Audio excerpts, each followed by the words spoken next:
26મી એપ્રિલે જિલ્લા પંચાયત, તાલુકા પંચાયત, મહાનગરપાલિકાઓની ચૂંટણી છે.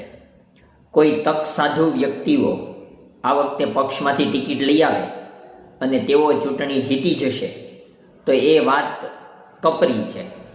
જે નેતાઓ જેમને ટિકિટ જોઈએ છે તે જમીન સાથે જોડાયેલા રહ્યા હશે, લોકો વચ્ચે ગયા હશે, તેમના કામ બોલતા હશે, તો જ તેમને જીતવાની સંભાવના છે. એટલા માટે કે હવે રાત થોડી અને વેશ ઝાઝા એવી પરિસ્થિતિ છે.